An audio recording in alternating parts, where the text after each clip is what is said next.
Hi guys, this is Chris from Microsoft. In this chapter of What's New in Windows Server 2012, we're going to cover a little bit about Server Manager. I'm actually going to have two different sections on Server Manager. The first is going to be local management, and the second is going to be remote computer management.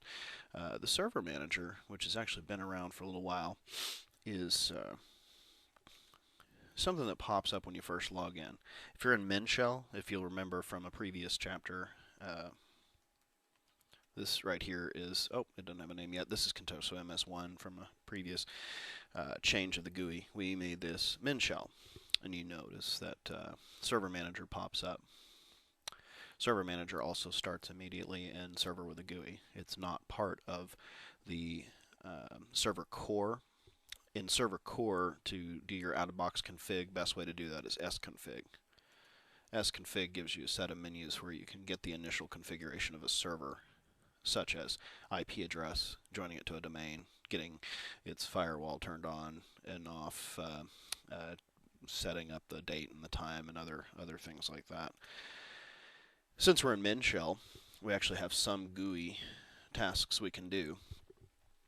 And so I decided to use Min shell so we could see a mix of those, because just about everybody's gone through and done this on a GUI type environment in the past. So what I wanted to do here is I wanted to kind of show a little bit of both. When you look at Server Manager, which has been popping up for versions of Windows going back quite some time now, most administrators I've noticed just close this thing out, and then they go to all the different little places that you go to doing initial configuration on the server individually, one at a time, and you set up the server, and that's great and all, but what we remove rules and features wizards popping up because I just actually did the server graphical shell removal on this virtual machine, so it's finishing its little step of doing that. Anywho, so this is a neat place to go to get the server out of the box. Now we'll talk about a lot of very powerful things that come along with Server Manager in another chapter of this, or another episode of this series. But what we're going to do today is configure the local server. So configure the local server, which is in giant orange little step one type of thing here, will take you to the local server navigation pane over here on the left. The local server navigation pane has a quick list of all of the neat little things that you need to do to get your server up and running, such as changing the time zone, setting the time, decide if you want CEIP, do you want your Windows error reporting turned on, do you want to turn on or off the Internet Explorer Enhanced Security configuration. If this was a GUI, that would be there. We don't see Internet Explorer Enhanced Security configuration here. Why? Well, again, because we're in Min shell. There is no Internet Explorer here. So links to all of those. Very common things that we have to do, obviously, with any new build of a computer is we need to get the thing joined to the domain. We need to give it a computer name. We need to give it an IP address that's relevant to that domain before we can get there. Now, notice that when I changed the name, I got a GUI, but when I clicked on change the IP address, I got sconfig. So it takes me here because there isn't a GUI option for that. So let me walk through setting up the IP configuration on this using Server Manager to launch sconfig or server config. So you can see this is option number 8 is network settings. So I'll type in 8 and hit enter. This really reminds me of back in the day of DOS. Any of you been in computer business long enough to have been working with computers longer than Windows 3.1 on, you'll remember that we all worked in DOS once upon a time. And when we were doing that, we'd all create little batch files to launch all our favorite programs, right? And this kind of looks like that to me. Anyway, I want to pick adapter number 10, hit enter. We have some pretty straightforward options like what is the network adapter address. We're going to say static in this case, S. And what is the address? 10.0.1.0.5, I believe it is. I better check that real quick. I need to know. Oops, that's the wrong computer. I'm going to make sure that I have my little lab diagram correct for this. I'll pop up my little Visio here. It talks about all of the different virtual machines that we'll be using in these chapters coming forward. So this is the overall environment that we'll be using in the episodes on what's new in Windows Server 2012. So Contoso MS1 is 5 right here. Okay, so we'll talk about those other machines that are on that Visio in a moment. So I hit 5. What's the subnet mask? 255.255.255.0, and the gateway is 10.1.0.1. And then we have DNS servers. Need to be able to do DNS resolution to a domain controller. O dot. And looking at my Visio, I made the DC.3.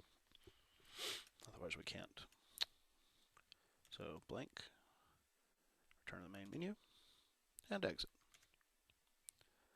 Now we need to change the computer name and the domain name. Now, as of 08R2, we could actually do this in a one-step. So I can go contoso.com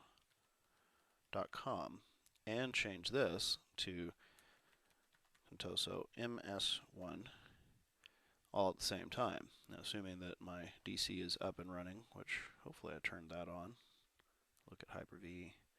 Yeah, DC's running here, so we should be able to join the domain. Couldn't find it. Domain, make sure it's correctly typed.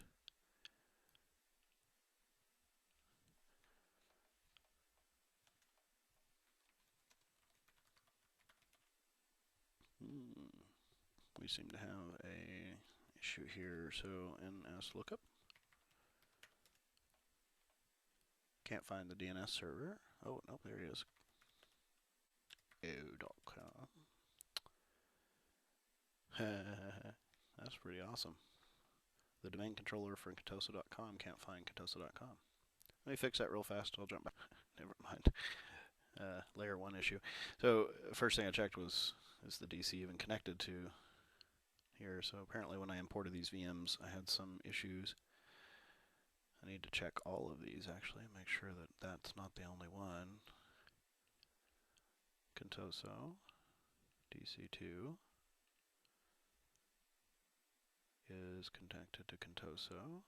MS1, let's just check him. He's on Contoso. So why is the DC not connected to Contoso? That's very interesting. It's going to be bad because I have some class stuff happening this week in Dallas, leaving Sunday. And I go down there and teach this workshop with these VMs. And we'll have to put on the build spec to make sure that Contoso DC1 is actually there. Now we're doing that. So NS lookup. Make sure he's actually in there. Yup. Contoso.com. He found it. Alright, so we should be able to join the domain now. Most all your Active Directory domain services issues that you're ever going to have are going to be DNS related. SSW0RD. Got my super secure password. And welcome to the domain. Alright, so we've done the whole joining the domain thing. We've taken the changing of the IP addresses. What else would be interesting inside of here? The time zone note is a GUI. That's kind of neat because we're in MinShell, right? But we do get the GUI interface for changing that, so we could change the date and time, which clearly I need to do, and because it's not 1:07 p.m. And we could go ahead and do some patch management stuff through MinShell or through sconfig. We can turn remote desktop on or off from here, and turn the Windows firewall on or off from here as well. So lots of things that we can do for initial configuration. So what would be very, get in here, the properties, right? So I've got the firewall state. Might want to, let's say in some situations, maybe turn that off. You know, we just joined it to a domain, so now we have a domain profile. So depending on how you have your organization set up, that may or may not be something you want to do. But the neat thing is, and the most important point here, is that most of your initial server configuration steps can be done right in here inside of Server Manager from a single point, regardless of whether you're in MinShell or server with a GUI.